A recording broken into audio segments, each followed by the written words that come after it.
സെക്രട്ടേറിയറ്റിന് മുന്നിൽ സമരം ചെയ്യുന്ന ആശാവർക്കർമാരെ പിന്തുണച്ച് യൂത്ത് കോൺഗ്രസ് സെക്രട്ടേറിയറ്റിലേക്ക് നടത്തിയ മാർച്ചിൽ സംഘർഷം.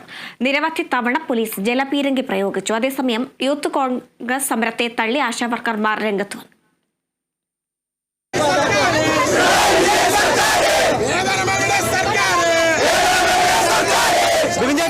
ആശാപ്രവർത്തകരെ പിന്തുണച്ച് യൂത്ത് കോൺഗ്രസ് സെക്രട്ടേറിയറ്റിലേക്ക് നടത്തിയ മാർച്ചിലാണ് സംഘർഷമുണ്ടായത്.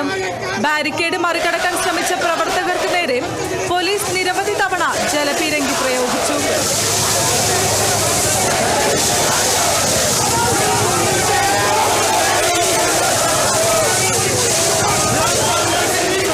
ഇതോടെ പ്രവർത്തകരും പോലീസും തമ്മിൽ ഉന്തും തള്ളുമുണ്ടായി. വനിതാ പ്രവർത്തകരുമായി പോലീസ് നിരവധി തവണ വാക്കേറ്റമുണ്ടായി. സെക്രട്ടേറിയറ്റിലേക്ക് ചാടിക്കയറാൻ ശ്രമിച്ച യൂത്ത് കോൺഗ്രസ് പ്രവർത്തകരെ പോലീസ് തടഞ്ഞത് വലിയ സംഘർഷത്തിലേക്ക് നയിച്ചു.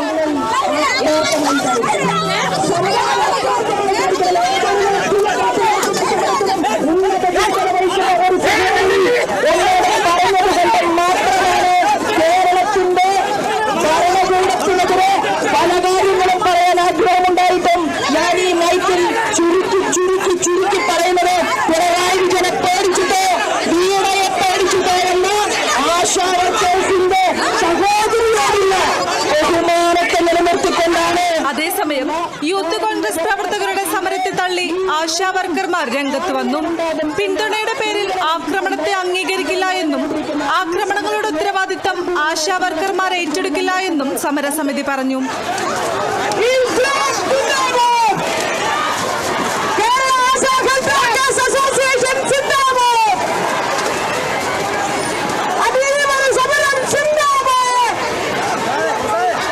Kerala vision news, Thiruvananthapuram.